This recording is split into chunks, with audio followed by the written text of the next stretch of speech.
does humanity go from here? What have we tried to do? What if there is more? Much more? The Keshe Foundation is proud to announce a new way to bring humanity forward through technology that brings humanity in line with the natural operation of the planet and universe itself.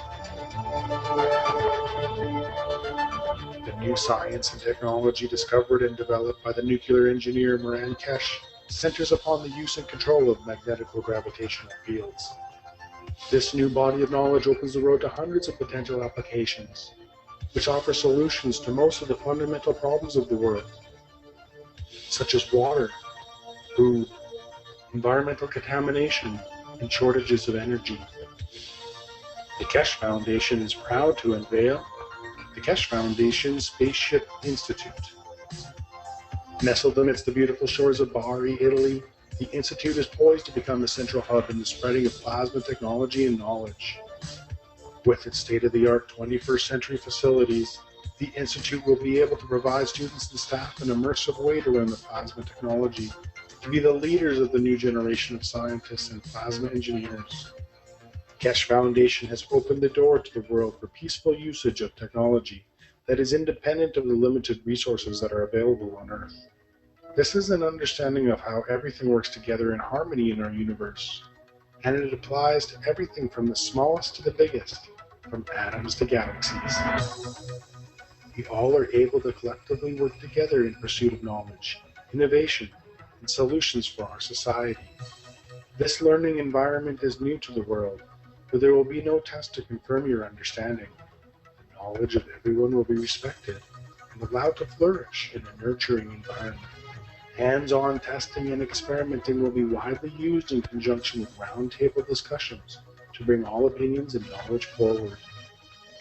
Students will be introduced to a change in the ethos of working in collaboration. Students will experience firsthand how we share knowledge in a free and open manner. Graduating students are expected to share the knowledge they gain from the university within their respective communities and nations. All formal teachings, lectures, and presentations will be in the English language, with technology available for immediate translation. Keshe Foundation Spaceship Institute will be offering 3-year executive master programs for undergraduate degree students and 1-year executive master programs for graduate degree students in the following fields: space transportation, new plasma technology, health, agriculture, materials, energy. The health section is designed to make students able to live in space without the need to return to Earth. To this end, the Keshe Foundation Spaceship Institute has found processes for many diseases including ALS, cancer, coma, epilepsy, multiple sclerosis. Keshe Foundation Spaceship Institute will offer online teaching courses which will enable anyone, anywhere around the world to enroll and increase their knowledge and understanding. Students will have the opportunity to direct their work towards commercial spin-offs and seek funding through the help of the Keshe Foundation. The access to the new science and new technologies is openly available for peaceful use to the benefit of mankind to make a better world today. Now you can be part of the changing world and the new knowledge. All commercial spin-offs are intended to be open source and patent-free. This is part of the core ethos of the Keshe Foundation and the Keshe Foundation Spaceship Institute. Keshe Foundation Spaceship Institute will have its official inauguration on April 21st, 2015, with courses commencing soon after, on May 4th, 2015. The students of the Keshe Foundation Spaceship Institute will be the leaders of the future who will make changes in all areas of space technology, science, medicine, agriculture, and energy. Anyone is able to apply, but acceptance is through invitation only. No prerequisites are required. We will be accepting approximately 250 students for the 3-year Executive Master's Program and 120 students for the 1-year Executive Master's Program.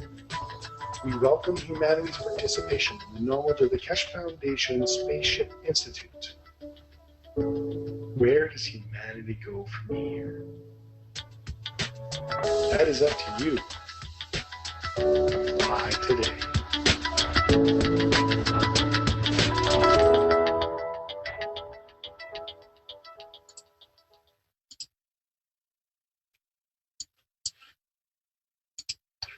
Okay, that was the promotional video for the KFSSI. And now we'll move into the 16th Kids Knowledge Seekers Workshop. It's Tuesday, May 19th. And first we'll hear from Kevin Devaney, see what he has to say, and he can segue into speaking with Mr. Keshe. Okay, Kevin, are you there? Hi, Rick. Hello. Hello, Mr. Keshe. Hi, Vince. Mr. Keshe, I know you have to leave the university building in latest, I think, 30 minutes or so. So I thought the questions or the topic that you just touched upon with the mobile phones and the headphones having an impact and effect on the brain. And since we know that there are kids, so many of them as young as 10 or even much younger actually, who are using constantly the smartphones or iPhones or what have you, would you want to, I mean, is that enough time to go into detail and explain what does it do? I do understand that, especially now in the health teaching workshop, that the emotional state of mind has a tremendous effect on the development of whatever tumor in the brain, but especially regarding children. Could you go into that issue right now, or would you want to talk about something else? Yes, no Thank you. problem. First of all, good evening, good day, whenever, as usual, you listen as children. When I was listening to the promotional video, I thought we don't need many mature people, we need a lot of children to join us. And in time, we should be able to facilitate their teaching. I can use a scientific way to tell you not to do it, or I can use the traditional way as we know, Mr. Dubfire with a little dinosaur. Don't use mobile phone. But you remember Mr. Dubfire. Yeah. That was the only way he managed to get to children with little gimmicks. So, unfortunately, I don't know if dinosaurs would have had a brain hemorrhage with using mobile phone that time, but most of it, they had their own way of communicating.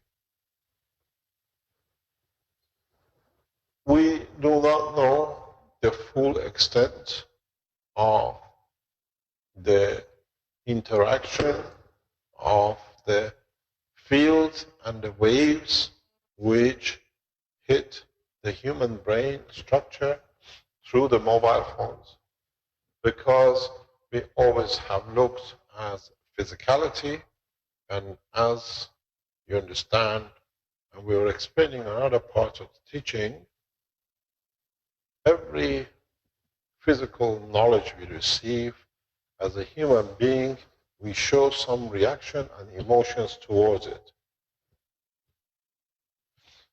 Be it the voice of a friend, be it the voice of a teacher, be it the bell of the school, and whatever else, we have some reactions toward it. It's the same when we listen to, or we make a telephone call and keep our conversations very close to our ears that nobody can hear, because when we are young, everything is a secret. So even the noise on the phone, which is nothing, is secret. Mom and dad should not know. But we show a reaction to it. And this reaction, which is emotional, can be, and to our understanding, is part of the main problem with the mobile phones and their use so close to the proximity of the brain of the man. We know for a fact, without a shadow of a doubt, and the researchers which are coming from all over the world shows us young girls with a breast cancer at the age of 12, 14, 16 is becoming common. Young boys with a testicle cancer at the ages of 12, 14, 15 is becoming common. Reason? Girls hide their mobile phones in the bras, and boys put the mobile phone in their pockets. They think because they are not using it, there is no problem. But I tell you a very bad news. If you've been in my position and you have worked with the security forces for different aspects of your life, one of the first things security people, they teach you, a lot of you switch your mobile phone and you think that's it, it's finished. Some of you are very clever and you take your battery out and you think it's finished.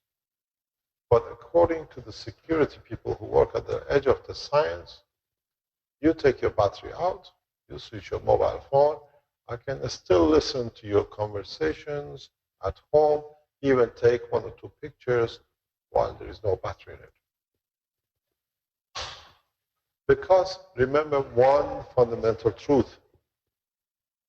You take your SIM card out and you put a new SIM card in and you go on a holiday, you come back after a month, you lose your phone for 4 or 5 weeks, you come back after 4 or 5 weeks, the information is still there.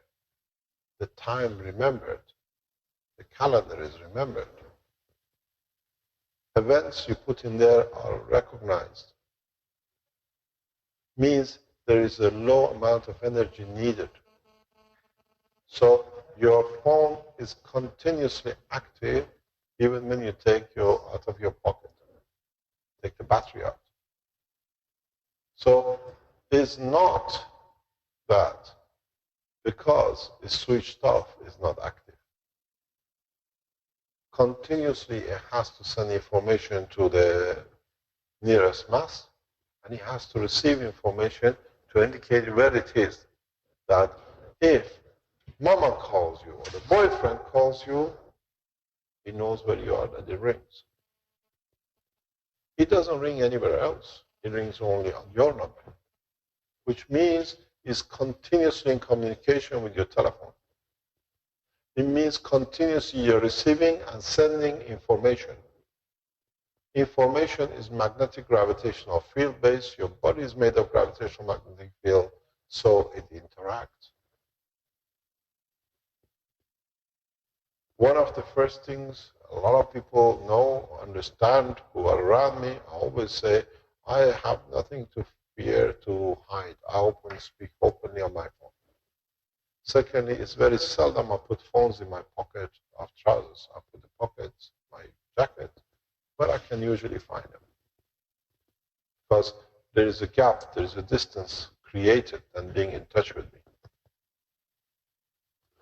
You got to understand something very clearly, that a lot of mobile phones are doing every effort to hide all the researches to do with children and the cancer of children in respect to mobile phones. Because the biggest customer base lifetime goals. You sell a mobile phone to a 60-year-old man, 5 or 10 years he's dead.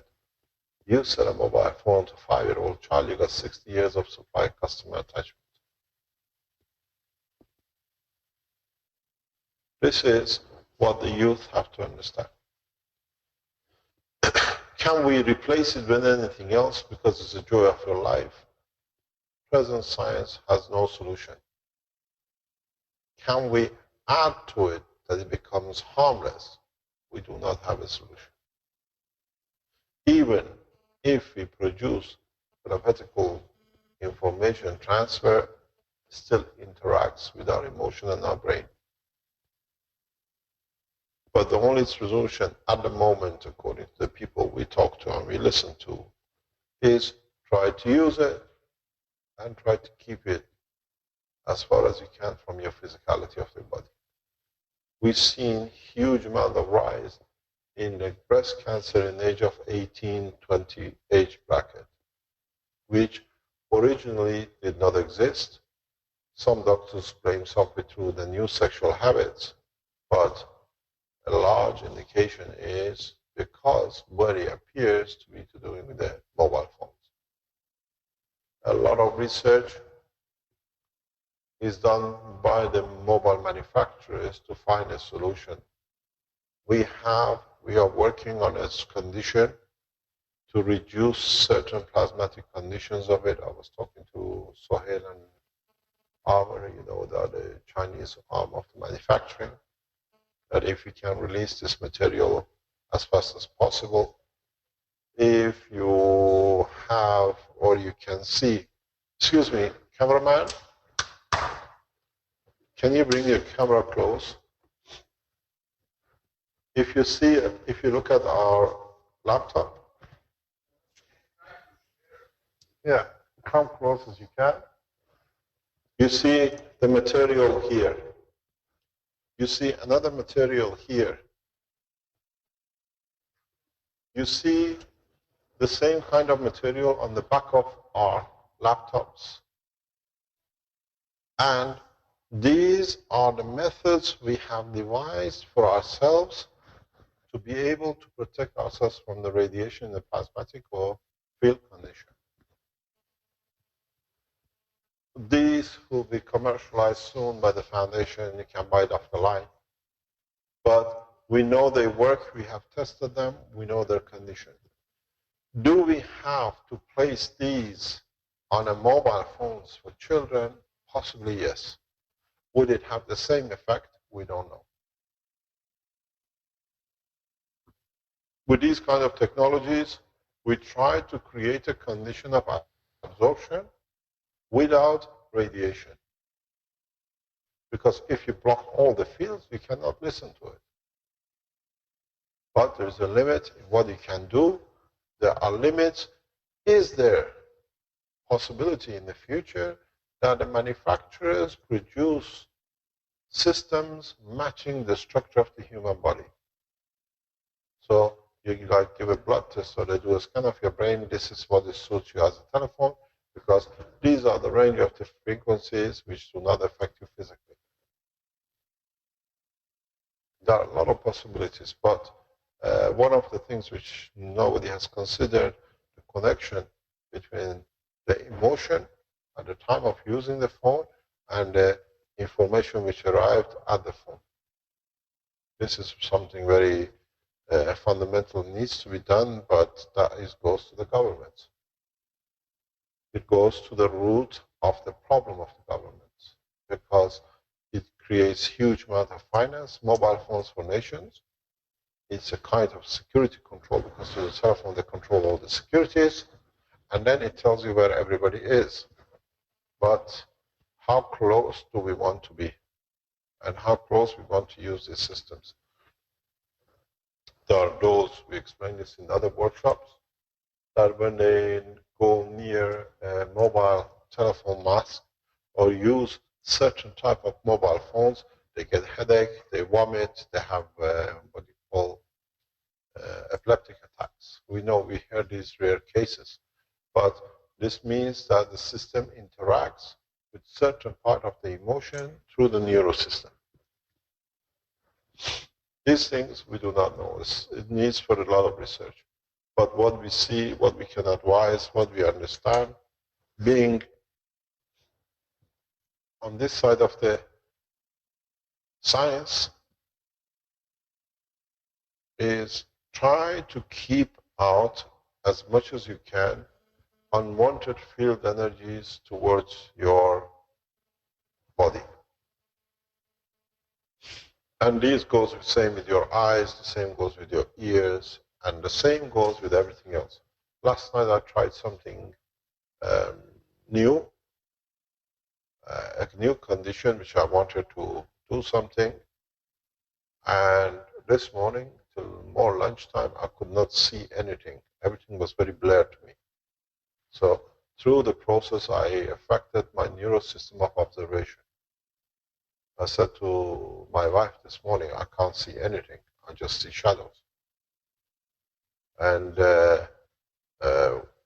if such a thing, it's a high definition, rapid movement of the light, can do such an effect at my age, then it means there are problems with the others.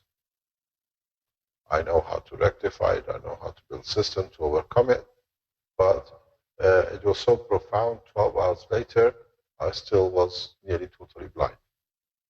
I could not see, that's why I couldn't drive today. I had to be driven, and now you know I have to walk back home because of it. You understand? So at the moment, everything is good. I can read and I can do everything. But I created a condition which affected my eye, my sight. So I don't think it is any different to the others, especially with the children with the headphones. And I know Kevin wants this to be heard. We do not tell you not to use because then we become the enemies. All we say to you, we do not know yet how much harm it can do. It's better to be careful. Because I have 4 children, I know when you tell them not to do, they do more of it. It's better to say you decide how much harm you want to be done to you, and then it's their decision making. Any other question? Mr. Keshe, yeah, before my last question, I've made my own observation. I've made it to a habit for myself to turn off the Wi-Fi, the wireless LAN, for the internet connection. Just unplug it before I go to sleep, so I sleep much better. And to me, it's a little bit shocking, that it goes so far with the smartphones that even if you take out the I heard that I thought it's a rumor, but since you're saying it, it's a fact that even if you take out the battery and everything else, it's still active, sort of. No, don't forget, a lot of security services in the West rely on your stupidity. A lot of people rely on the cases that take my battery, nothing works, but that's the best time we know we got to listen. Yeah.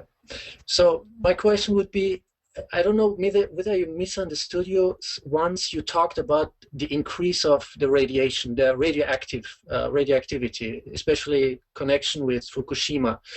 Could it also be in this case, when it comes to younger people, that their RNA, DNA somehow adapts to this increasing, let's say, more dangerous environment? Adaptation? Yeah, we should do, and we have done, and we do. Thank you. The younger generation RNA will accept higher radiation level. There's no doubt about it. Because don't forget, the conditions like Chernobyl, conditions like Fukushima, conditions like other nuclear reactors in Eastern Bloc, which are out of the, what do you call it, in a Wild West condition, and nobody talks about them. They're putting more radiation in the atmosphere than Fukushima does in Western Europe. We do not see these, but they get rain on us through our skull, through our skin. So our older generation will come up with a lot of Alzheimer's. We'll have a lot of large percentage of people with these different kind of stroke and different kind of brain cancers. But our younger generation will adapt to it very rapidly because it becomes part of their structure, so they react to it. It's scientifically known, if you carry any defects or any changes in your structure over 25 years, will imprint in your RNA, and it becomes part of your DNA. So if you're a very clever man at the age of 20, you have a clever child. But if you're a stupid man at 20 and have a child at 20, 22, you would not expect such a change much with what you have carried. But if you become highly intelligent at the age of 45 and then have a child, you'll find out you have a very highly intelligent child because it took you 20 years to develop the knowledge. And you pass that on to your child. This is one of the biggest problems with what we see now, what they call, I've spoken about this, old age parenthood. Grandfathers who become parents. Especially in Italy and in Western world, it's become very fashionable. 55, 60, 65 rich men exchange money for the youth, 25, 30-year-old girls. And what do the girls look for? Security. Sometimes secretaries in the age of 45, 40 with a man of 60, 70. What do they look for? Security that he won't leave me for a younger bird. Outcome, a child. We see children, and it's scientifically proven, and I've explained about this before, children from the parents of 40 plus inherit, not to speak, at least by the age of 4, and intellectually interacted sociably by age of 7, and then at age of 9 plus, they become highly intelligent. This is what the survey research shows. So we pass on. If at age of 5, 6, 7, 8, 10 years old, we received a high dosage of radiation, let's say through Fukushima, we have adapted to it. That doesn't matter what, we give it to our children and it becomes normality to them. But if you receive radiation at the age of 40, and then it changes in the structure, at this moment, we don't know what is the child of the future going to be from this inception. So when you're young, 100%, when you receive the dosage of radiation from Fukushima 3 years, 4 years ago, whatever, 2011, there it has affected your RNA 100%. Depending on where you've been and how much of it you absorbed. And then this change in RNA, it means most probably if you live, people born in 2000, 2010 are expected to live between 200 to 400 years. That's a common understanding. It'll be very normal. If you're born 1975, 1985, life expectancy is 140 years today. We see it. It's inevitable. So we've got to look at the children of these people in 2000 to 100 to 200 and see how the absorption of the radiation is embedded in the RNA, which has led to creation of physical DNA. If they are better, they can absorb more radiation or not. If you are born to a father who's been working in the radiation field, you most probably stand a good chance of absorbing a lot of radiation. Because if the father had you at the age when he was a student or he was working in the radiation field as a youth, he has already orientated it and has given you the information. So you can stand high level of radiation. Example, me. Being brought up in a high field radiation with a father in X-ray, being in the environment of radiation, I can stand huge amount of dosage of radiation unknown without any genetic defects or any problem. So I have managed in the process to carry part of the information of the gene of my father. Because we know people with the field of radiation have all sorts of side effects. He's 85, we don't see that much of it, so it means he is accepted as part of DNA. It's taken 60 years to see it, but we both are the two examples of it. Means, with the test done on me, I can stand huge amount of radiation, which means my RNA has already evolved because I've been open to a huge amount of radiation from childhood. Been taken to X-ray rooms by my father, to the hospitals, when the X-ray machines were doing what he was working. But would my child accept, or would he mutate, knowing that he's born during the Fukushima time? Would he add to what I have and bring up a new race of man who can stand high dosage of radiation, knowing that I already spent a long time handling high radioactive materials, and I'm still here and functioning? So most probably, during 3 generations between my father Me and my son, we are developing a race which can stand high dosage in the space. But would my cousins who come from a different background be able to stand this? No, because we see problems somewhere in the line. So this is a new evolution. We never handled radioactive materials till about 40, 50, 60 years ago, 100 years ago. It was too far to know. But in a coming time, we will see the generation which can stand or has actually, as Darwin put it beautifully, mutated. Because now we receive higher, more dosage of radiation from our environment, so we adapt to it, we mutate, we evolve to accept a new condition. And most probably, our future generations will still have the same 2 hands and 4 arms and whatever we like to call it, but will be able to tolerate, if you could do 10, they might absorb 20 with no problem. But if you put huge amount of radioactive materials in one generation, you will see 100% defects in the immediate children. We see this in Palestine, we see this in Iraq, which what they call plutonium was used as a warhead.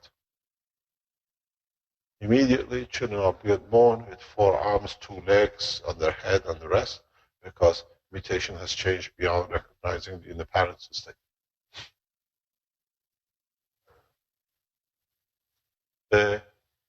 I think I was talking about this recently with Caroline, and she's concerned about these things in respect to the new type of children which are getting born in the war zones of present time in Middle East, with abnormalities we have never known. And most of in these areas, we know the people who claimed others are using chemical weapons, they used it themselves and they used nuclear warheads. It's a very good saying. People always tell what they're going to do to you. When they say you got chemical weapons, it means I'm going to test my chemical weapons, but I blame you for it. And now we see children who've been born.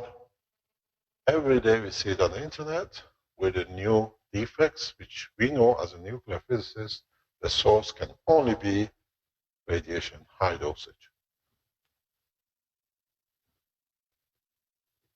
So this is what we have to understand, and we'll see the evolution in time, how the children in northern Japan have changed, how the children in north of China has changed, and if we go with the crosswinds, how people in northern Canada, state of New York, and down across Greenland, and then north of United Kingdom, north of Europe, and then we see the pattern, because as the radiation has reduced, it has created different kind of illnesses across the globe. We will see different kind of cancers, high in increase due to Fukushima, different levels, different places, and then we see how the children of this generation will react to the totality. The book is too early to close. 200 years, we can see.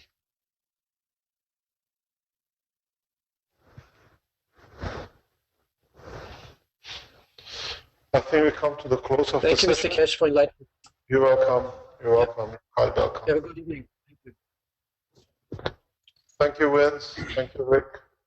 Yes, thank you, Mr. Keshe. It looks like the end of the day here. You're welcome. So that ends the 16th Kids Knowledge Seekers Workshop, and it's the end of the day for Tuesday, May 19th.